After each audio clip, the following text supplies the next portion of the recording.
मैं Raviranjan sir Bihar board के matric class के एग्ज़ाम में जितने भी छात्र सम्मिलित हैं सभी के उज्जवल भविष्य का कामना करता हूं। एक दो रोज बाद संस्कृत का एग्ज़ाम है, तो मैं संस्कृत के एग्ज़ाम के लिए कुछ इम्पोर्टेंट टिप्स लेकर के आया हूं। यदि यह वीडियो आप लोग देखते हैं तो कम से कम 30 या 35 नंबर का क्वेश्चन इससे सेम टू सेम मैच करेगा। बाकी मैं पूरे 100 नंबर का सारांश कराऊंगा। तो चलिए ध्यान देंगे लोग। संस्कृत का जो एग्जाम देना है, सबसे पहले उसमें तो 100 ऑब्जेक्टिव्स मिलेंगे, जिसमें से 50 ऑब्जेक्टिव्स हमको बनाना है। तो उसमें कुछ चैप्टर वाइज भी रहेंगे, जैसे अलस कथा से रहेगा कति पुरुषा सुप्ता आसन, तो चतवार उसको भी मैं बताऊंगा।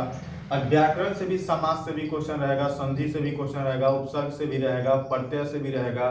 तो उसे सब देखते चलेंगे लोग। तो एक एक करके हम लोग यहाँ पर बोर्ड पर सॉल्व करेंगे लोग। देखिए, सबसे पहले मैं समास का टॉपिक लेता हूँ। समास, तो समास से 6 या 7 नंबर का क्वेश्चन पूछा जाएगा। तो क्या क्वेश्चन पूछा जाएगा? समास किसे कहते हैं, समास के कितने भेद होते हैं, भेद का नाम, ये सबसे क्वेश्चंस नहीं पूछा जाएगा। पूछा जाएगा क्वेश्चंस कि चक्रपाणी कौन सा समास है, त्रिभुवनम कौन सा समास है, त्रिलोकी कौन सा समास है। तो उस कॉन्सेप्ट को समझने के लिए थोड़ा 5 मिनट ध्यान देंगे लो। मैं समास का पूरा कॉन्सेप्ट ही क्लियर कर दे रहा हूं। तो समास देखेंगे लो, तो समास का डिफिनीशन संस्कृत में आता है एक पदी भाव, एक पदी भाव समास, एक पदी भाव समास। मतलब दो या अधिक पदों का एक पद हो जाना ही क्या कहलाता है? समास कहलाता है। एक पदी भाव समास मतलब दो पदों का एक पद हो जाना क्या कहलाता है? समास कहलाता है। हिंदी में इसका डिफिनीशन देखेंगे लोग, तो जब दो या दो से अधिक समासिक पद अपनी अपने विभक्ति चिन्हों को छोड़कर एक साथ मिल जाते हैं, उसे क्या कहते हैं? समास कहते हैं। जैसे यहाँ पर देखेंगे लोग, राजा का पुत्र, राजा का पुत्र, तो ध्यान दीजिएगा, राजा का पुत्र, इसमें मतलब विभक्ति चिन्ह क्या है? क्या। और इसी को एक शब्द में बोल दिए राजपुत्र, तो यही क्या हो गया? समास हो गया। जब दो या दो से अधिक समासिक पद अपनी अपनी विभक्ति चिन्हों को छोड़ करके एक साथ मिल जाते हैं, इसे ही क्या कहते हैं? समास कहते हैं। हिंदी के लिए डिफिनीशन हो गया। संस्कृत के लिए डिफिनीशन है एक पदी भाव समास, मतलब दो पदों का एक पद हो जाना क्या कहलाता है? समास कहलाता है। जैसे राजा का पुत्र, तो राजपुत्र हो गया, तो ये क्या हो गया? समास हो गया। उपनगर मतलब नगर के समीप, उपनगर हो गया, तो क्या हो गया? समास हो गया। अब देखेंगे लोग, एक बात और भी दिमाग में रखेंगे कि समास में क्या होता है? तो दो पद मिलते हैं, और ये हिंदी के एग्जाम के लिए कभी कभी पूछा जाता है कि समास और संधि में अंतर स्पष्ट करें। तो समास में दो पद मिलते हैं, संधि में दो वर्ण मिलते हैं। संधि का डिफिनीशन सभी आदमी को याद होगा, दो वर्णों के मिलने से जो विकार उत्पन्न होता है उसे संधि कहते हैं। यानी संधि में दो वर्ण मिलते हैं, समास में दो पद मिलते हैं। संधि में समस्त पद का संधि विच्छेद किया जाता है, और समास में समस्त पद का विग्रह किया जाता है। जैसे राजपुत्र का विग्रह किया जाता है, तो राज्ञ पुत्र, ये सब भी मैं बताऊंगा। तो समास का डिफिनीशन कंप्लीट किए लोग। अब देखिए, समास के भेद के बारे में बात करेंगे। तो समास के मुख्य 4 भेद होते हैं। समास के मुख्य 4 भेद होते हैं। अब एग्जाम के चलते हैं इसलिए मैं शॉर्टकट में ही समझाऊंगा। समास के मुख्य 4 भेद होते हैं। एक नंबर में देखेंगे लोग, अव्ययी भाव समास, अव्ययी भाव समास। एक एक करके समझते चलेंगे लोग। तो इसका देखेंगे लोग, संस्कृत का डिफिनीशन आता है पूर्व पद प्रधानो अव्ययी भाव, पूर्व पद प्रधानो अव्ययी भाव, मतलब जिस समास का पहला पद प्रधान हो। पूर्व पद मतलब पूर्व मतलब पहले का, पद मतलब पद, प्रधानो मतलब प्रधान हो, उसे बोलते हैं अव्ययी भाव समास। जिस समास का पहला पद प्रधान हो उसको बोलते हैं अव्ययी भाव समास। अब देखिए, या जिस समास का पहला पद अव्यय हो उसे भी अव्ययी भाव समास कहते हैं। इसका एग्जाम्पल हम लोग को दिमाग में रखना है, क्योंकि एग्जाम्पल से ही क्वेश्चन पूछे। जैसे उपनगर, उपनगरम। अब जैसे समझ, उपनगरम का मतलब होगा नगर के समीप, नगर के निकट। जैसे देखिएगा, जैसे मैं बोल रहा हूं उप मुखिया, तो कोई एक सम्मेलन हो रहा है जिसमें मुखिया जी भी बैठे हैं, उप मुखिया भी बैठे हुए हैं। जैसे ही बोला जाएगा माइक पर कि उप मुखिया आए और दो शब्द बोले, तो वहां पर मुखिया जी नहीं आके जो उनके समीप होंगे उप मुखिया वो आएंगे। तो उप मुखिया जैसे ही बोले तो इसमें उप का प्रधानता है, न कि मुखिया का। इसीलिए उप मुखिया कौन समास है? तो अव्ययी भाव समास। तो उप से जितना भी शब्द आएगा, उपनगरम, उपकृष्णम, उपवनम, तो ये सब क्या है? अव्ययी भाव समास है। इसके बाद देखेंगे लोग यथाशक्ति। यथा देख रहे हैं तो अव्यय जैसा भी लग रहा है, या शक्ति के अनुसार इसमें यथा का विशेषता है, तो यथाशक्ति हो गया। इसका यथालेखम, यथा से भी जितना आएगा वो भी होगा प्रतिदिनम। प्रतिदिनम, या हिंदी में भी बात करेंगे तो प्रतिदिन, संस्कृत में से म हटा देंगे तो हिंदी के लिए भी हो जाएगा प्रतिदिनम। तो अब दिन तो सभी है लेकिन प्रति लग गया मतलब रोज रोज, तो प्रति का यहाँ पर विशेषता है। इसके बाद अनुरूपम, अनुरूपम, तो ये सब जो एग्जाम्पल है ये किसका है? अव्ययी भाव समास का एग्जाम्पल है। तो इसे दिमाग में रखेंगे, हम लोगों से यही क्वेश्चन पूछा जाएगा, उपवनम कौन सा समास है, प्रतिदिनम कौन सा समास है, अनुरूपम कौन सा समास है, तो सीधा बताएंगे लोग अव्ययी भाव समास, क्योंकि इस सब का क्या है? पहला पद ही क्या है? प्रधान है, या पहला पद जो है अव्यय जैसा लग रहा है। तो इसका कॉन्सेप्ट क्लियर किए लोग। अब देखेंगे लोग अव्ययी भाव, पहला चार है तो पहला अव्ययी भाव समास, दूसरा जो है तत्पुरुष समास है, दूसरे समास का नाम है तत्पुरुष समास। तो उसको देखेंगे लोग तत्पुरुष समास क्या होता है।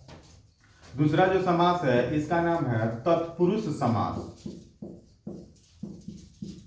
तत्पुरुष समास। तो ध्यान दीजिएगा लोग, इसके लिए संस्कृत में डिफिनेशन आया है उत्तर पद प्रधानो।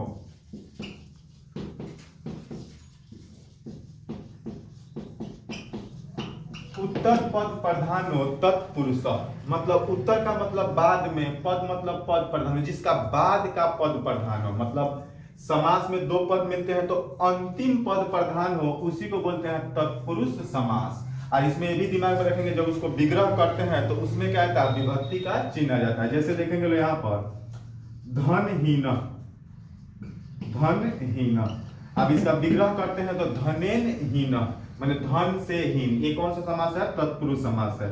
देशभक्ति, मतलब हो गया देशाय भक्ति। यहां पर देखिएगा लोग तो राजपुत्र, राजकन्या, देवेंद्र, राष्ट्रभाषा, देवभाषा, ये सभी कौन सा समास है? तो तत्पुरुष समास है। मतलब जिस समास का अंतिम पद प्रधान हो। जैसे एग्जांपल समझेंगे लोग, राजकन्या, सॉरी राजकन्या लिखा गया है, राजपुत्र जैसे ही बोल रहे हैं। अब जैसे उसी तरह प्रकार से सम्मेलन कोई बैठा है और राजपुत्र खड़े हो जाइए तो राजा खड़े होंगे कि उनके पुत्र? तो उनके पुत्र। तो इसमें किसका विशेषता है? बाद वाले पद का प्रधान है, तो ये क्या है? तत्पुरुष समास है। तो दो समास मैंने क्लियर किया, अव्ययी भाव समास जिस समास का पहला पद प्रधान हो, तत्पुरुष समास जिस समास का अंतिम पद प्रधान हो। अब इसमें हम लोगों से बार बार पूछा जाएगा राजपुत्र कौन सा समास है, नहीं कि समास का परिभाषा पूछा जाएगा। एग्जाम्पल से 7 या 8 क्वेश्चंस रहेंगे। राजकन्या कौन सा समास है, देवभाषा कौन सा समास है, गंगा जल, गंगा जल भी इसी में है, गंगा जल,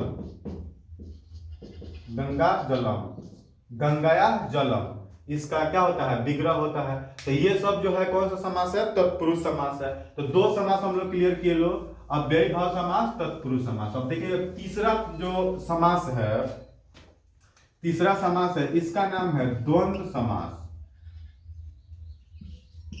द्वंद्व समास। तो देखिएगा लो, संस्कृत में तो इसका डिफिनेशन आता है चार्थे द्वंद्व, चार्थे द्वंद्व, मतलब जिसमें च का अर्थ हो उसे द्वंद्व समास कहते हैं। हिंदी में समझेंगे लोग, जिस समास का दोनों पद प्रधान हो, जैसे पहले में अव्ययी भाव समास में प्रथम पद प्रधान, तत्पुरुष समास में बाद वाला पद प्रधान, द्वंद्व समास में दोनों पद प्रधान हो। जैसे इसमें देखिए माता पितरौ, माता पितरौ, मतलब इसका जब विग्रह करेंगे तो माता च पिता च, मतलब माता पिता, तो माता पिता दोनों में बराबर का समानता है, तो यही क्या हो गया? द्वंद्व समास। उसके बाद राम सीते, राम सीते, तो राम और सीता बराबर बराबर का प्रधानता है, तो ये कौन सा समास है? तो द्वंद्व समास है।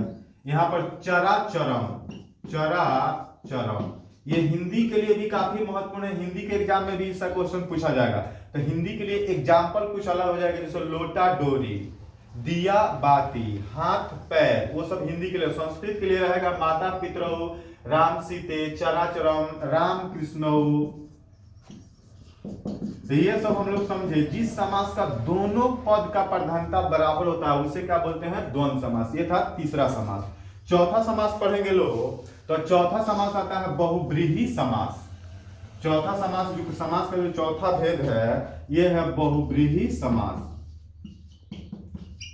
बहुब्रीहि समास। तो इसका डिफिनेशन आता है अन्य पद प्रधानो, अन्य पद प्रधानो बहुब्रीहि। अन्य पद प्रधानो बहुब्रीहि। तो देखिए अव्ययी भाव में देखे थे, जिस समास का पहला पद प्रधान हो अव्ययी भाव समास, जिस समास का अंतिम पद प्रधान हो तत्पुरुष समास, जिस समास का दोनों पद प्रधान हो बहुब्रीहि। यहाँ पे सॉरी द्वंद्व, यहाँ पर देख रहे हैं बहुब्रीहि समास। तो अन्य पद प्रधान हो मतलब इसमें ना पहला पद प्रधान होगा ना ही अंतिम पद प्रधान होगा, इसमें कोई अलग से पद प्रधान हो जाएगा। जैसे लंबोदरम, जैसे लंबोदरा, इसका जब विग्रह करेंगे तो लंबम उदरम यश सब। अगर हिंदी में बात करें तो जिसका उदर लंबा हो अर्थात क्या जाते हैं? गणेश भगवान। अन्य पद का प्रधानता हो जाता है गणेश जी का। तो ये हो गया बहुब्रीहि समास। चक्रपाणी, चक्रपाणी मतलब जिसके हाथ में चक्र हो अर्थात विष्णु भगवान हो गए, तो ये क्या हो गया? बहुब्रीहि समास है। इसमें पीताम्बरः, पीताम्बरः, तो ये भी क्या है? बहुब्रीहि समास है। इसमें नीलकंठ, इसमें आ जाएगा वीणापाणी, इसमें आ जाएगा चंद्रमुखी। तो हम लोगों से बार बार मैं बता रहा हूं कि यही सब क्वेश्चन पूछा जाएगा। पीताम्बरः कौन सा समास है, या चक्रपाणी कौन सा समास है, वीणापाणी कौन सा समास है, लंबोदरा कौन सा समास है, चंद्रमुखी कौन सा समास है। तो जिसमें अन्य पद प्रधान होता है ये क्या होता है? बहुब्रीहि समास। तो ये चार समास हम लोग देखे। लोग मुख्य जो समास का भेद होता है, इसके अलावा भी हम लोगों से कर्मधारय समास, द्विगु समास और नैया समास सभी क्वेश्चंस पूछा जाता है। तो अब हम लोग देखेंगे लोग कर्मधारय समास के बारे में थोड़ा देखेंगे लोग। तो पांचवा समास में समास का मुख्य भेद नहीं है। समास के तो मुख्य चार ही भेद होते हैं, अव्ययी भाव समास, तत्पुरुष समास, द्वंद्व समास, बहुब्रीहि समास। ये तत्पुरुष समास का ही भेद होता है कर्मधारय समास, कर्मधारय समास। और द्विगु समास भी यहाँ पर 6 पर बात कर रहे हैं। द्विगु समास, द्विगु समास, तो ये भी क्या है? तत्पुरुष समास का ही क्या है? भेद है। लेकिन कहीं कहीं पढ़ा दिया जाता है कि समास के 6 भेद, लेकिन समास के मुख्य 4 भेद होते हैं। ये जो है तत्पुरुष समास के ही भेद है। तो इसमें समझेंगे लोग कर्मधारय समास जो है विशेषण और विशेष्य का समास है। विशेषण और विशेष्य मतलब इसमें कुछ न कुछ विशेषता दिखाई देगा, वही होगा कर्मधारय समास। जैसे पुरुषोत्तम, जैसे इसमें एग्जांपल में समझेंगे लोग, पुरुषोत्तम इसका मतलब हुआ पुरुषों में उत्तम, यानी ये क्या है? कर्मधारय समास। मधुर वाणी, मधुर वाणी मतलब वाणी तो सब है लेकिन मधुर मीठा विशेषता झलक रहा है, तो ये क्या है? कर्मधारय समास। शीतल छाया, शीतल छाया, छाया तो सभी है लेकिन शीतल वाला छाया मतलब इसमें कुछ न कुछ विशेषता झलकेगा, वो होगा कर्मधारय समास। द्विगु समास से तो काफी क्वेश्चंस रहेंगे। तो इसके लिए आता है संख्या पूर्वो द्विगु। संख्या पूर्वो द्विगु मतलब हुआ जिस समास का पहला ही पद क्या हो? संख्यावाची हो, मतलब संख्या से शुरू हो, उसको बोलते हैं कौन सा समास? तो द्विगु समास। जैसे यहां पर देखिए त्रिभुजम, त्रिभुजम, पंचवटी, पंचवटी, पंचपात्रम, इसमें आ जाएगा त्रिभुज, त्रिभुजम, पंचवटी, पंचपात्रम, पंचतंत्रम, इसमें आ जाएगा शताब्दी, त्रिपथम, मतलब जो भी संख्या से शुरू होगा वो कौन सा समास है? तो द्विगु समास है। एग्जाम में बहुत सारा क्वेश्चन रहेगा इसमें। त्रिभुवनम कौन सा समास है, त्रिलोकी कौन सा समास है, पंचपात्रम कौन सा समास है, पंचवटी कौन सा समास है, इस टाइप से। तो ये द्विगु समास हो गया। इसके बाद 7 नंबर में एक और समास के बारे में थोड़ा जानेंगे, नैया समास। इसको नया समास भी बोला जाता है या नया समास।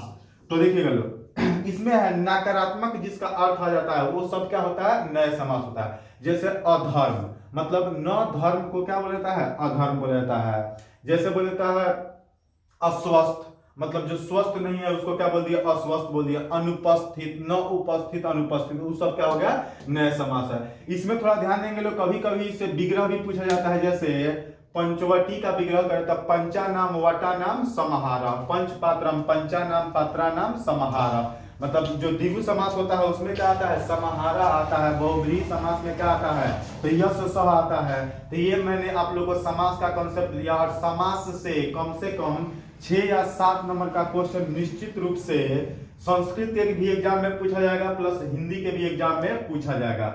जैसे मैंने पिछला वीडियो मैथ का भी बनाया था, उससे काफी भी क्वेश्चन लड़ा था। फिर से साइंस का भी वीडियो बनाया था, उससे भी काफी उदासीन विलयन का पीएच मान, शुद्ध जल का पीएच मान, बहुत सारा क्वेश्चन उससे भी सेम टू सेम आए थे। और ये भी वीडियो बहुत ही फायदेमंद करेगा जो बच्चे बिहार बोर्ड के एग्जाम में सम्मिलित हो रहे हैं। अब देखिएगा, इसके बाद उपसर्ग का मैं बात कर रहा हूं। उपसर्ग, इससे भी 2 या 3 नंबर का क्वेश्चन, 2 या 3 मार्क्स का क्वेश्चन इससे भी रहेगा। किससे, उपसर्ग से। तो उपसर्ग का डिफिनेशन होता है वह शब्दांश जो किसी शब्द के पहले लगकर उसके अर्थ को क्या कर देता है, बदल देता है, उसी को बोलते हैं उपसर्ग। जैसे एग्जांपल में समझिए, प्र, तो यहाँ पर देखिए 4 पहले से कोई शब्द है, 4 मतलब गिनती का 4, 1 2 3 4, ये 4 है। इसमें जैसे ही प्र लगाए तो ये प्रचार हो गया। प्रचार का मतलब किसी चीज को बार बार मार्केट में उपलब्ध कराना, वही क्या होता है, प्रचार होता है। तो अर्थ ही क्या हो गया, बदल गया। तो हम लोगों से क्वेश्चन क्या पूछेगा, प्रचार में कौन सा उपसर्ग है, तो बात करेंगे प्र उपसर्ग है। इसी तरह से प्रभाव, तो प्र है। इसके बाद देखेंगे लोग, तो सु से बात किया जाएगा तो सुपुत्र हो जाएगा। तो हम लोगों से पूछेगा सुपुत्र में कौन सा उपसर्ग है, तो हम लोग को बता देना है सुप। यहाँ सु, यहाँ पर देखिए सुलेख। अब इसमें कौन सा उपसर्ग है, तो सु है। फिर इसके बाद देखिए तो उप से हो जाएगा उपवन। अभी तो समास में मैंने बताया था उपवन, उपमुखिया, उपवनम, उपकृष्णम, तो सब उप से हो जाएगा। अपमान में कौन सा उपसर्ग है, तो अप हो गया। इसमें देखिए प्रत्येक, इसमें थोड़ा गौर करने वाला ये बात है, प्रत्येक। तो प्रत्येक में अगर कोई प्र बोलेगा तो वो हो जाएगा गलत, क्योंकि जब प्रत्येक का संधि विच्छेद करते हैं तो प्रति जोड़ एक। तो इसमें कौन सा प्रत्यय उपसर्ग है, तो प्रति उपसर्ग है प्रत्येक में। जैसे स्वागत का भी बात कर लिया जाए, स्वागत, तो स्वागत में अगर स्वा लिखने के लिए तो क्या हो जाएगा, गलत हो जाएगा। इसका जब संधि विच्छेद करते हैं तो सु जोड़ आगत, सु जोड़ आगत, यानी इसमें कौन सा उपसर्ग है, तो सु उपसर्ग है। तो इस तरह से उपसर्ग तो काफी आसान है, मतलब कोई भी शब्द देगा उसमें पूछेगा कौन सा उपसर्ग है, तो हम इस प्रकार से छाटेंगे कि बाद वाला कोई शब्द होना चाहिए। जैसे सुलेख क्या किए हैं, तो लेख एक शब्द है, उसी में क्या लगा है, सु, तो सु हो गया। प्रत्येक में देखे तो एक शब्द है, इसी में प्रति लगा तो प्रत्येक हुआ। तो इस तरह से आप लोग उपसर्ग का क्वेश्चन पकड़ सकते हैं लोग। 2 मार्क्स के लिए पूछे, मतलब 1 मार्क्स के लिए क्वेश्चन पूछा जाएगा ऑब्जेक्टिव में ही, लेकिन 2 या 3 इससे उपसर्ग से क्वेश्चन रहेगा। फिर इसके बाद ये हिंदी के एग्जाम के लिए भी काफी इंपॉर्टेंट है, हिंदी के एग्जाम में भी इससे क्वेश्चन पूछा जाएगा। इसके बाद देखेंगे लोग प्रत्यय से, तो बहुत सारा क्वेश्चन रहेगा। प्रत्यय जो संस्कृत के लिए अलग होता है, हिंदी के लिए अलग होता है, तो प्रत्यय से भी काफी क्वेश्चंस पूछे जाएंगे। अब इसके बाद हम लोग का टॉपिक रहेगा प्रत्यय। प्रत्यय से भी 7 से 8 नंबर का क्वेश्चन, 7 से 8 मार्क्स का क्वेश्चन प्रत्यय से भी पूछा जाएगा। तो प्रत्यय से किस टाइप का क्वेश्चन पूछा जाएगा, सुनिएगा लोग। प्रत्यय होता है वह शब्दांश जो किसी शब्द के बाद में लगकर उसका अर्थ या स्वरूप को बदल देता है, उसको बोलते हैं प्रत्यय। अब हम लोग यहाँ पर बात कर रहे हैं संस्कृत के लिए। तो संस्कृत में प्रत्यय 3 प्रकार के होते हैं। एक कृदंत प्रत्यय, एक कृदंत, और दूसरा होता है तद्धित, और तीसरा होता है स्त्री। 3 प्रकार के प्रत्यय होते हैं, कृदंत, तद्धित और स्त्री। अब इसके बारे में थोड़ा सोचना है कि अब देखिए, अब कृदंत प्रत्यय जो क्रिया के अंत में लगता है, क्रिया के अंत में लगता है, क्रिया के अंत में जो लगता है उसे कृदंत बोलते हैं। क्रिया का मतलब धातु के अंत में, जैसे पठ जोड़ अनियर, पठनियर, तो पठनियर में कौन सा था, अनियर प्रत्यय है। जैसे पठ जोड़ कत्वत, पठितवान, तो पठितवान में कौन सा प्रत्यय है, तो कत्वत प्रत्यय है। तो ये सब देखेंगे लोग। तद्धित प्रत्यय है तो जो संज्ञा सर्वनाम विशेषण ये सब के अंत में जो लगता है उसको तद्धित प्रत्यय बोलते हैं। जैसे इसमें आएगा राघव में कौन सा प्रत्यय है, तो राघव में अड़ प्रत्यय है। दानव में कौन सा प्रत्यय है, अड़ प्रत्यय है। पौराणिका में कौन सा प्रत्यय है, ठक प्रत्यय है। वैज्ञानिका में कौन सा प्रत्यय है, तो ठक प्रत्यय है। ये सुंदरतम में कौन सा प्रत्यय है, तो तमक प्रत्यय है। इसमें बात आएगा आप लोगों को बुद्धिमान में कौन सा प्रत्यय है, तो मतु प्रत्यय है। रूपवान में कौन सा प्रत्यय है, तो वतु प्रत्यय है। इसमें बहुत सारा प्रत्यय होता है, तो शॉर्टकट में मैं यहाँ पर समझा रहा हूं।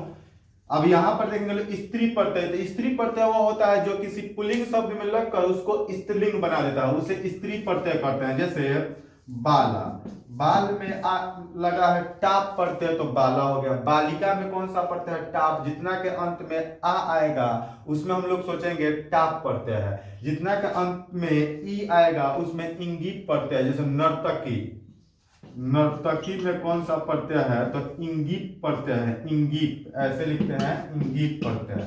ये बाल इसका। और टाप बाला में कौन सा प्रत्यय है, तो टाप प्रत्यय है। ऐसे सूर्या में दिमाग में रखे, सूर्या में कौन सा प्रत्यय है, तो चाप प्रत्यय होता है। कलमी में किशोरी में कौन सा प्रत्यय है, तो किशोरी कलमी दीर्घात हो रहा है, इंगित प्रत्यय है। बालिका में कौन सा प्रत्यय है, तो टाप प्रत्यय है। तो प्रत्यय से भी 7 या 8 मार्क्स का क्वेश्चन पूछा जाएगा। मैंने प्रत्यय का भी आप लोगों का कॉन्सेप्ट क्लियर किया। चलिए इसके बाद हम लोगों से ऐसे भी क्वेश्चन पूछा जाएगा थोड़ा शब्द रूप, बालक शब्द रूप, लता शब्द रूप, अस्मत् शब्द रूप, जुस्मत शब्द रूप, ये सब भी कंप्लीट रखेंगे। क्योंकि पूछेगा बालक शब्द रूप चतुर्थी विभक्ति बहुवचन में क्या होगा। तो बालक शब्द रूप हम लोग को याद होना चाहिए, बालका बालको बालका बालकम बालको बालकान बालकेना बालकाभ्याम बालकई बालकाय बालकाभ्याम बालकेभ्य। तो इसी से निकाल के लिख सकते हैं। तो बालक शब्द रूप, लता शब्द रूप, अस्मत् शब्द रूप, जुस्मत शब्द रूप, ये सभी याद करके रखेंगे लोग। क्योंकि हम लोगों से पूछेगा मह्यम का मूल शब्द क्या है। मह्यम का मूल शब्द क्या है, तो मह्यम किस शब्द रूप में आता है, तो अस्मद में आता है। अहम अवम वयम मम अवम अस्मान मया अवाभ्याम अस्माभि मह्यम अवाभ्याम अस्मभ्यम। तो मह्यम आ गया। तो मह्यम का मूल शब्द क्या है, तो अस्मद। इस तरह से धातु रूप से भी क्वेश्चन पूछा जाएगा। जैसे जही किस धातु का रूप, माने जही का मूल रूप क्या, मूल धातु क्या है, तो हन मिस मारना होता है, हंती हंत हनंती, जही हतम हत हनानी हनावा हनामा। तो जही किस में आता है, हन में। ऐसे तो पठ धातु रूप सब अपने को याद है, पठती पढ़ता पठंती पठसी पढ़ता पठत पठामी पठावा पठामा। लोट लकार पठतु पठताम पठंतु पठ पठतम पठत पठानी पठावा पठामा। लंग लकार अपठत अपठताम अपठन अपठ अपठतम अपठत अपठम अपठाव अपठाम। लिट लकार पठिसति पठिसता पठिसंति पठिससी पठिसता पठिसत पठिसामी पठिसावा पठिसामा। विधिलिंग पठेत पठताम पठेयु पठे पठेतम पठेत पठेयम पठेवा पठेमा। तो ऐसे पूछ देता है कि पठेयु किस लकार का रूप है, तो सब लकार हम लोग को याद है। तो पठेयु किसका है, तो विधिलिंग का है। तो ऐसे ऐसे भी क्वेश्चन पूछा जाएगा। और जही जो मैंने बताया था, तो जही हन होता है, हन मिस मारना, लेकिन हंती हंत हनंती जही हतम हत हनानी हनावा हनामा। इस तरह से जही अलग से आता है, तो जही आएगा तो दिमाग में रखिएगा हन धातु का रूप है। उसके बाद देखिएगा लोग कोई भी धातु रूप लीट लकार में अपने मूल रूप पर ही चलता है। जैसे दृश्य मिस देखना होता है, दृश्य मिस का होता है देखना। और इसका रूप किस पर चलता है, तो पस से पर चलता है। जैसे पश्यति पश्यता पश्यंती पश्यसी पश्यता पश्यत पश्यामी पश्यावा पश्यामा। जैसे पूछेगा पश्यामी, पश्यामी का मूल शब्द क्या होगा, तो अगर पस से लिखते हैं तो गलत हो जाएगा। पश्यामी का मूल शब्द जो है दृश्य, दृश्य मिस होता है देखना, लेकिन इसका लकार चलता है पस से पर। और ये लीट लकार में अपने मूल रूप पर ही चलता है। द्रक्षति द्रक्षता द्रक्षंती द्रक्षसी द्रक्षता द्रक्षत द्रक्षामी द्रक्षावा द्रक्षामा। इसी तरह से गम मिस जाना होता है, गम मिस जाना, गम मिस जाना। लेकिन ये चलता किस पर है, तो गच्छ पर चलता है। जैसे बात करें तो गच्छति गच्छता गच्छन्ति गच्छति गच्छता गच्छत गच्छामी गच्छावा गच्छामा। गच्छतु गच्छताम गच्छन्तु गच्छ गच्छतम गच्छत गच्छानी गच्छावा गच्छामा। तो हम लोगों से पूछेगा गच्छतु का मूल शब्द क्या होगा, तो हम गम लिखेंगे, न कि गच्छ। गच्छ लिखेंगे तो गलत, गम मूल शब्द होगा। या अब देखिए इसका लीट लकार को देखेंगे तो गमिसति गमिसता गमिसंती गमिससी गमिसता गमिसत गमिसामी गमिसावा गमिस्यामा। तो गमी से गम से मालूम चल जा रहा है। तो इस पर भी क्वेश्चन मूल मतलब मूल शब्द, जैसे गच्छतु का मूल शब्द क्या होगा, तो गम होगा। पश्यामी का मूल शब्द क्या होगा, तो दृश्य होगा। जैसे पा मिस पीना होता है, और भी समझ लीजिए लोग, पा मिस पीना, तो ये चलता है पिव पर, पिवती पिवता पिवंती पिवसी पिवथा पिवत पिवामी पिवावा पिवामा। जैसे हम लोग से पूछेगा पिवामी का मूल शब्द क्या होगा, तो हम लोग अगर पीव लिखते हैं तो अगर पा मिस पीना होता है पा लिखना पड़ेगा। और इसके बाद पास इसका लिट लकार देखिएगा, लिट लकार तो पाश्चाती पाश्चाता पाश्चाती पाश्चाती पाश्चाता पाश्चात पाश्चामी पश्चावा पश्चामा अपने मूल रूप पर ही क्या होता है, चलता है। तो ऐसे हम लोग ये धातु रूप का देख लिए लोग। इसके बाद देखेंगे लोग तो व्याकरण से ये सब क्वेश्चंस रहेंगे। और इसके बाद अनुवाद भी बड़े क्वेश्चन में देखेंगे, तो अनुवाद आएगा। तो अनुवाद कौन कौन सा आएगा, मैं कुछ इंपॉर्टेंट अनुवाद यहाँ पर जिक्र कर दे रहा हूँ जो भी पूछा जाएगा। जैसे लिखूंगा नहीं लिखूंगा तो थोड़ा समय ज्यादा लगेगा। जैसे रहेगा गांव के चारों ओर पेड़ है, तो गांव के चारों ओर पेड़ है, तो यहाँ पर गांव के लिए ग्रामम लिखेंगे, क्योंकि अभितः परितः उभयतः सर्वतः योगे द्वितीय, मतलब चारों ओर दोनों ओर सभी ओर का बात करें तो उसमें द्वितीय ग्रामम परितः वृक्षा संति। इसके बाद देखेंगे मैं कलम से लिखता हूं, अहम कलमेन लिखामी। उसके बाद देखेंगे राम रथ से जाता है, राम रथेन गच्छति, राम के साथ सीता बन जाती है, रामेण स सीता वनम गच्छति। ऐसे ही पूछ देगा रामेण स सीता वनम गच्छति, रामेण को अंडरलाइन करेगा, पूछेगा इसमें किस सूत्र का प्रयोग हुआ है, तो सहार्थे तृतीया। उस सूत्र का होता है सह साकम समम सार्धम, इन शब्दों के योग में तृतीय विभक्ति होती है, या 7 शब्दों के योग में तृतीय विभक्ति होती है। तो इससे भी अनुवाद पूछा जाएगा। पेड़ से पत्ते गिरते हैं, वृक्षात पत्राणि पतंती, राजा गरीबों को धन देता है, राज्ञः ब्राह्मणेभ्यः धनम ददाति, वह सांप से डरता है, स सर्पात् बिभेति। राजा दशरथ के 4 पुत्र थे, राज्ञः दशरथस्य चत्वारः पुत्राः आसन्। फिर से पटना बिहार की राजधानी है, तो पाटलिपुत्र बिहारस्य राजधानी अस्ति। फिर से हम लोगों से गंगा हिमालय से निकलती है, तो गंगा हिमालयात निसरती। कवियों में कालिदास श्रेष्ठ थे, कविसु कालिदास श्रेष्ठ आसीत। बिहार के मुख्यमंत्री नीतीश कुमार हैं, तो बिहारस्य मुख्यमंत्री नीतीश कुमार अस्ति। इस टाइप से अनुवाद भी पूछा जाएगा आप लोगों से। और क्वेश्चन किताब का भी क्वेश्चन पूछा जाएगा, तो थोड़ा सा मैं रिवाइज करा दे रहा हूँ। जैसे संस्कृत किताब का जो पहला चैप्टर है 10th क्लास के लिए, वो क्या है, मंगलम। तो इससे क्वेश्चन पूछा जा सकता है मंगलम पाठ किस उपनिषद से, मंगलम पाठ कहाँ से संकलित है, तो मंगलम पाठ उपनिषद से संकलित है। उपनिषद मंगलम पाठ में कितने श्लोक है, तो मंगलम पाठ में 5 श्लोक है, 5 श्लोक है। इसमें पहला श्लोक है हिरण्मयेन पात्रेण सत्यस्य अपिहितं मुखं तत्त्वं कुशनपा बिंदु सत्य धर्माय दृष्टे, मतलब सत्य का मुख सोने के पात्र से ढका हुआ, सत्य और धर्म के लिए उसे हटा देना चाहिए। तो इससे क्वेश्चन पूछेगा केन पात्रेण सत्यस्य अपिहितं मुखम, तो हिरण्मयेन, हिरण्मयेन पात्रेण कस्य मुखम अपिहितं, तो सत्यस्य। ये भी क्वेश्चन पूछा जाएगा। या हिरण्मयेन ये पूछ देगा मंगलम पाठ का प्रथम श्लोक किस उपनिषद से संकलित है, ईशावास्य उपनिषद।